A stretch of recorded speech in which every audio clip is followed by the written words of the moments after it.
Good morning दोस्तों, आप सभी का क्रैक ऑल में स्वागत है।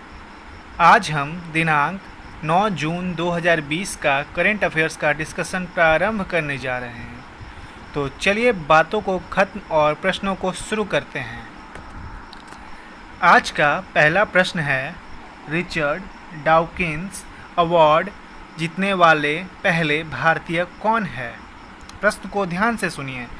रिचर्ड डाउकिंस अवार्ड जीतने वाले पहले भारतीय कौन है?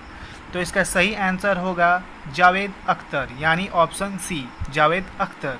जावेद अख्तर को यह पुरस्कार तार्किक सोच रखने, धार्मिक अंधविश्वासों पर सवाल उठाने व मानव विकास को बढ़ावा देने और मानवीय सिद्धांतों को असहमति देने के लिए दिया गया है। ठीक है, तो अब चलते हैं आज के अगले प्रश्न की ओर। आज का दूसरा प्रश्न है, रिलायंस जियो प्लेटफॉर्म्स को 7 सप्ताह में 8वां निवेशक मिला। इस निवेशक का नाम बताइए। तो इसका आंसर होगा ऑप्शन सी, यानी अबू धाबी इन्वेस्टमेंट अथॉरिटी, यानी ADIA, Abu Dhabi investment authority. तो इन दिनों जियो ने अपना बहुत सारा शेयर बेचा है, क्योंकि वो बहुत ही कर्जे में था और उसका लक्ष्य है कि 2020 तक वो अपने सारे कर्जों को उतार देगा। तो जियो ने अपना जो शेयर बेचा है, सबसे किनको बेचा है वो अब देख लेते हैं एक नज़र से। 22 अप्रैल को जियो ने फेसबुक को अपना 9.99% शेयर बेच दिया, यानी 9.99% शेयर बेच दिया। फिर 3 मई को सिल्वर लेक, जो कि एक अमेरिकन कंपनी है, उसने जियो की 1.15% का शेयर खरीदा।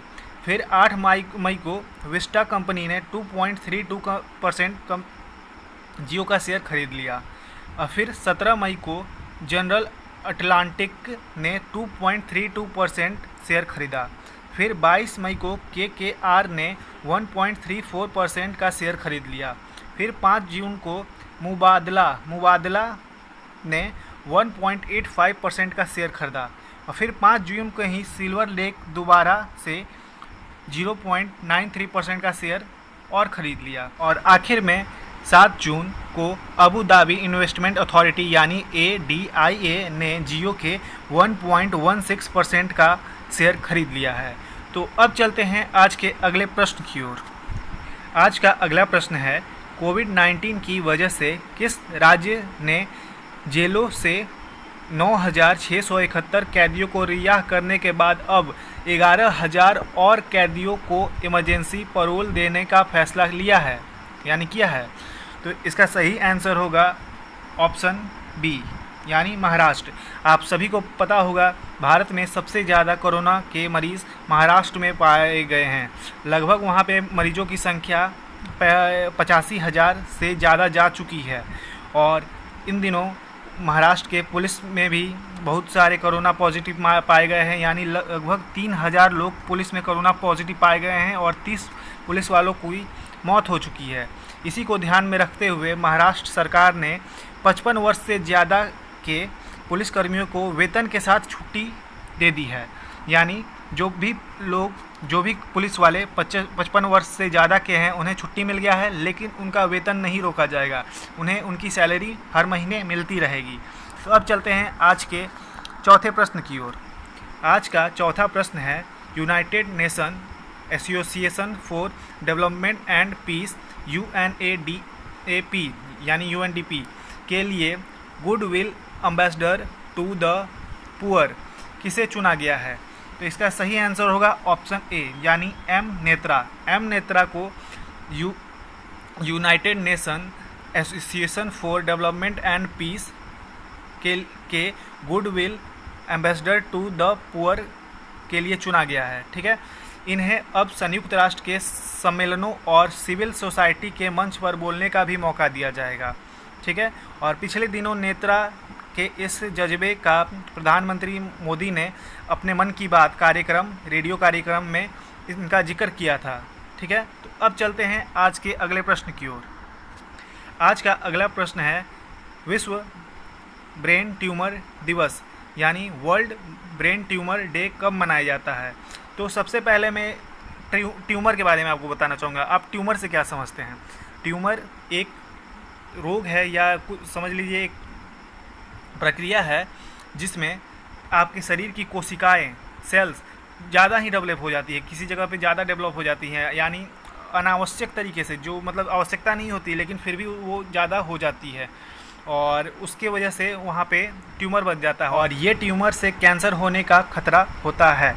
तो आज का प्रश्न है, विश्व ब्रेन ट्यूमर दिवस यानी वर्ल्ड ब्रेन ट्यूमर डे कब मनाया जाता है? तो इसका सही आंसर होगा ऑप्शन बी, 8 जून को। ठीक है, तो अब चलते हैं आज के अगले प्रश्न की ओर।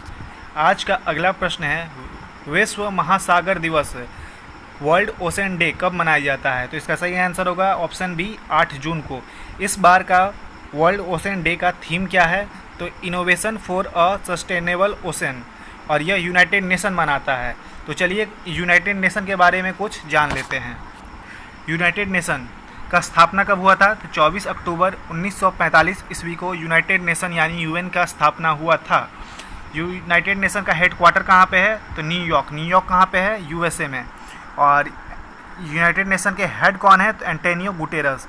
और वर्तमान में, प्रेजेंट में यूनाइटेड नेशन के कितने कंट्री अभी मेंबर है? तो 193 कंट्री अभी इसके मेंबर है।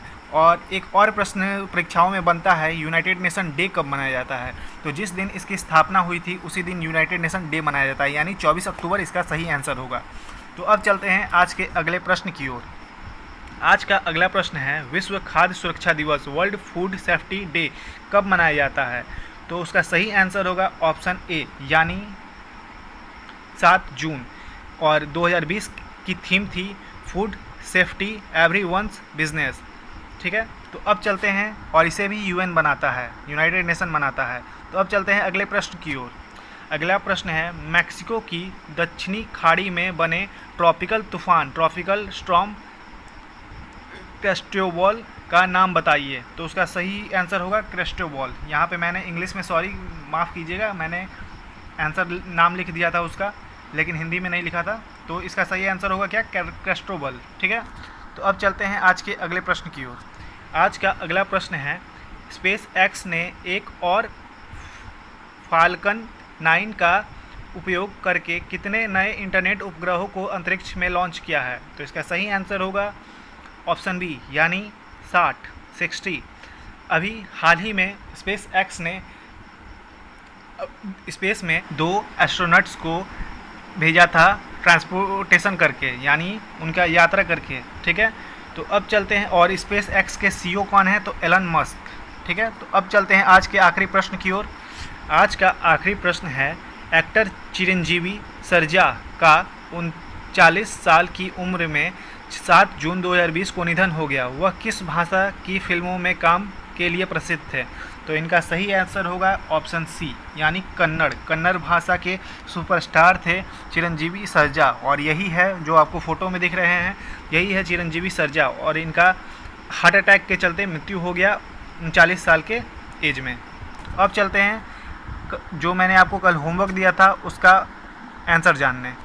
तो कल का होमवर्क था, रूस में पावर प्लांट से 20,000 टन डीजल के रिसाव के बाद किस नदी का रंग लाल हो गया है? तो इसका सही आंसर होगा अम्बरनाया नदी। अम्बरनाया नदी जी, जैसा कि आप फोटो में देख पा रहे हैं, ये है अम्बरनाया नदी।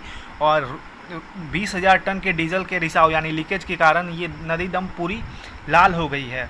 और एक्सपर्ट्स का कहना है कि इसे साफ़ करने में 1.16 बिलियन यूरो का खर्च बताया जा रहा है।